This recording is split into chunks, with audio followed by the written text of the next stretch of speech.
Estimadas estudiantes, bienvenidos, bienvenidas a nuestra clase de análisis financiero.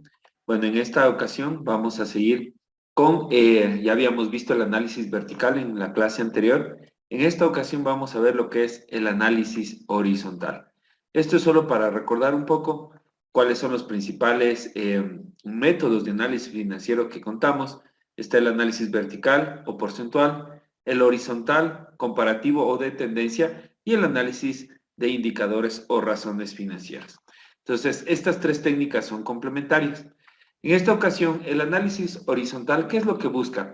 Busca determinar la variación de un rubro que ha sufrido de un periodo respecto a otro. Es decir, por ejemplo, ¿cuánto incrementaron mis ventas con respecto al año pasado? Entonces, eso es lo que busca, y no solo ventas, sino que a nivel general en todas las cuentas que tiene el estado de resultados y el estado de situación inicial.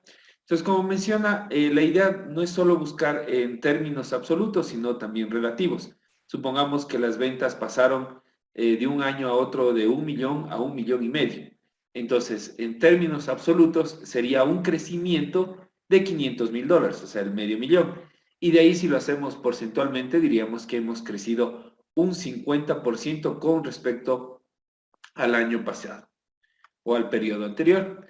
Entonces, se denomina análisis comparativo cuando se refiere a la comparación de los mismos datos del año corriente con el año anterior. Incluso también se puede hacer entre meses o trimestres. No nos cerremos a solo la idea de que vamos a comparar años. De hecho, hay muchas industrias que lo mejor es hacerlo mensualmente. Y yo diría en todas las industrias sería una sana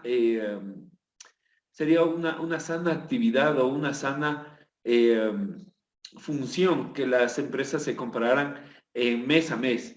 Entonces, no solo esperemos los años, porque a la final no voy a esperar hasta un año para ver si voy bien o mal, ¿no? O sea, yo voy mes a mes teniendo el control de cómo van mis cuentas. Entonces, bueno, normalmente se necesita mínimo 2 años y también lo deseable es 5, ¿no? Pero en base a mi experiencia, también puede ser más, porque a la final, mientras más datos, es mucho más enriquecedor el análisis que se puede hacer con la información. Entonces, también respecto a la primera parte, siempre es importante comparar las mismas cuentas, es decir, si voy a comparar ventas, que tienen que ser ventas del periodo anterior con las ventas del presente periodo. Estos estados se presentan en forma matricial, donde las columnas representan los periodos. Es decir, voy a tener varias columnas y cada columna va a ser el periodo. Como les decía, lo más común, lo que se encuentra en las bibliografías es anual, pero sí, nuevamente ratifico, creo que lo más sano es hacerlo mensualmente. Entonces, tenemos la cuenta, varias columnas, y eso quiere decir que cada columna es un periodo que voy a analizar, ¿sí? Entonces, por ejemplo, ¿y cómo se calcula? Bueno, el cálculo como tal es simplemente sacamos la diferencia. La variación absoluta es el valor final, que sería el periodo actual, digámosle, menos el valor inicial, o sea, es decir, con el periodo que quiero comparar. Esa es la variación absoluta, o sea, en términos absolutos, no en porcentaje. En cambio, para determinar la variación relativa, una vez que saquemos la variación absoluta, ¿sí? Tenemos que dividir, como ven aquí en la fórmula de acá abajo, dividir para el valor inicial. Y eso nos va a dar el porcentaje de variación. Puede ser positivo o negativo. Como les decía en el primer ejemplo, si las ventas pasaron de 1 millón a 1,5 millones, tenemos una variación positiva de $500,000 o un 50%. Pero ¿qué tal si las ventas varían de 1 millón que tenía el periodo anterior a 750,000? Entonces ahí tenemos una variación negativa de $250,000, que representa un 25%, pero en negativo. Entonces eso debemos tener conscientes de que las variaciones no siempre serán positivas, sino que también pueden ser negativas. Aquí tenemos nuestro primer ejemplo. Es de una empresa, como les mencionaba, están con datos del 2008 y el 2009. No importa el periodo, a la final la comparación es lo mismo independientemente del año en que esté. Podríamos decir que es 2020 y 2021 tranquilamente. Entonces tenemos aquí el estado de situación, ¿sí? Todo lo típico, los activos corrientes, los no corrientes, los pasivos y el patrimonio. ¿Cuánto tuvimos a finales? Miren, siempre esto es bueno a final del periodo 2008 y al final del periodo 2009. Entonces, la variación absoluta, como lo vimos en la fórmula anterior, es valor final menos valor inicial. Entonces, el valor final sería la columna del 2009 y el inicial del 2008. Entonces, por eso, por ejemplo, si vemos caja de 2 millones pasó a 1 millón, la variación es menos 1 millón, porque es 1 millón menos 2 millones, 1 millón negativo. Y así sucesivamente tendría que sacar la información de cada uno de estos. Una vez que ya vamos a hacer ejemplos en Excel, pero claro, ustedes vemos aquí las variaciones, se podría decir, supongamos acá hay una variación bastante interesante en términos absolutos, ¿no? Vemos que en términos activos corrientes hay un crecimiento de 209,000. Y de aquí de una vez, ¿cómo sacó la variación relativa? Recordemos que es la variación absoluta dividida para el valor inicial. Es decir, aquí crecí $209,000 y esto le divido para los 4.2 millones que tenía en el 2008 y me dice que tengo una variación del 4,93%. Acá, por ejemplo, menos 50% y así sucesivamente. Sin embargo, ya si es que vamos un poco aterrizando el análisis, podemos ver que aquí existe una variación súper fuerte. Teníamos en propiedad, planta y equipos 16.3 millones y pasamos a 30.4, o sea, una variación absoluta de 14 millones de dólares. Es una variación bastante grande que representa un 86%. Y si ya vamos un poco más a detalle, vemos que en edificios es donde se produce la mayor variación. Porque claro, en muebles y enseres, si bien es cierto, hay una variación interesante en términos absolutos, no es como que frente a lo que es edificios, no tiene mucho como que peso. Sin embargo, si vemos en relativos, el uno creció el 108% y el otro el 247%. O sea, es como que se duplicó 2.5 veces más. Entonces aquí tenemos una clara variación y eso es lo que busca el análisis horizontal. O sea, ¿cuáles son las variaciones, las tendencias? Entonces aquí vemos que esta empresa, podríamos decir que invirtió mucho en propiedad, planta y equipos. Luego tenemos que en pasivos, acá en pasivos es interesante, tenemos que en el pasivo corriente hemos crecido un 140% que significa 3.5 millones. Porque miren, pasamos de 2.5 a 6, una variación positiva de 3.5 millones que representan el 140%. Y en hipotecas por pagar hemos pasado de 1.8 a 4 millones, igual a una variación del 122%. En total vemos que los pasivos hemos crecido 5.7 millones, que son el 132%. Pero lejos, lejos de los activos. Miren, los activos crecieron 14 millones. Ahora, claro, y uno dirá, ¿cómo? O sea, ¿cómo lograron eso?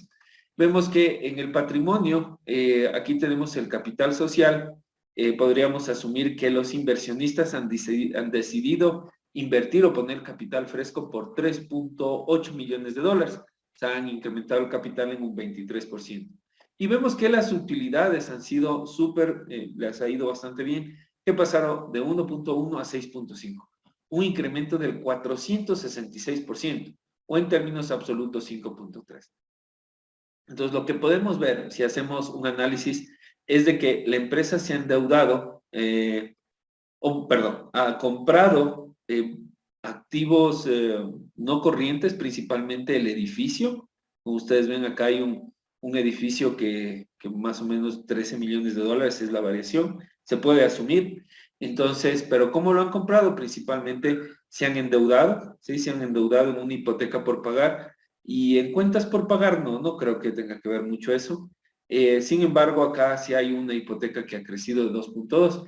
Sin embargo, lo que les ha permitido también es que han tenido una muy buena utilidad y lo que los accionistas aportaron con 3.8 millones. Entonces, gracias a este incremento en el capital y en la utilidad, es lo que la empresa ha decidido invertir en activos fijos o en activos no corrientes. Entonces, acá tenemos, bueno, lo que hemos hablado, básicamente es lo que decíamos, que el activo corriente tuvo un incremento del 4.93, es justamente lo que les mencionaba acá. También vemos que el activo corriente, la caja disminuyó. Obviamente esto también llama mucho la atención. Recordemos, y ya vamos a ver más adelante los indicadores de liquidez, vemos que uno de los activos líquidos de los más líquidos que tiene la empresa, ha disminuido en un 50%. Y eso a veces hay que tener cuidado con el tema de la liquidez. Entonces, luego acá tenemos que las cuentas por cobrar aumentaron el 33% y el inventario también ha tenido un fuerte incremento del 95%, que es lo que hemos tenido acá. ¿Ok? Luego tenemos que propiedad, planta y equipos creció en un 86%, lo que les mencionaba que es el incremento más fuerte que tuvo, aquí este 86%, pero claro, en términos absolutos, por eso es bueno no solo ver una medida, sino dos. Si bien es cierto, uno dirá, aquí bajé el 95, pero son $709,000. Aquí solo es el 86, pero son $14 millones. Entonces, siempre es bueno tener en la mente las dos, la variación absoluta y la variación relativa. Luego tenemos que los activos diferidos han crecido un 68% y el total de activos creció un 69.5%. Entonces, tenemos los pasivos han crecido un 140%, los no corrientes un 122% y 132 todos los, perdón, el corriente 140, el no corriente 122 y el total de activos, de pasivos, perdón, el 132.5.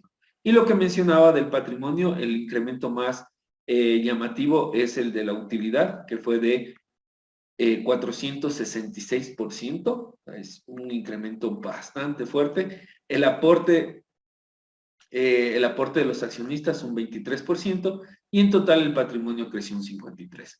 Como conclusión, podemos apreciar que la compañía ha incrementado su endeudamiento para destinarlo en propiedad, planta y equipos, lo cual ha provocado un importante incremento en la utilidad también.